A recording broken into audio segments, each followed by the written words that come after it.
पनवेल शहर जिल्हा काँग्रेस कमिटीच्या अध्यक्षपदी श्रुती म्हात्रे यांच्या नियुक्तीवरून काँग्रेसमध्ये मोठा वाद निर्माण झाला आहे।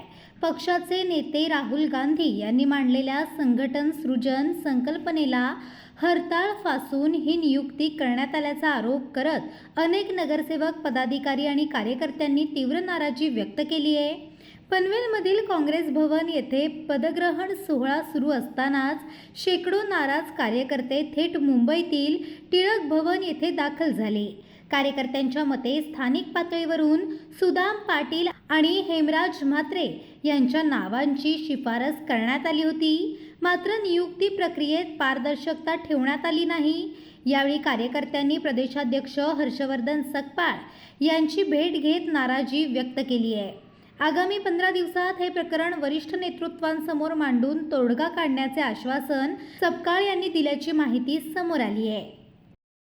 पनवेल, नवी मुंबई आणि रायगड जिल्ह्यातील ताज्या बातम्या आणि नवीन घडामोडी पाहण्यासाठी सबस्क्राइब करा कोकण संध्या न्यूज।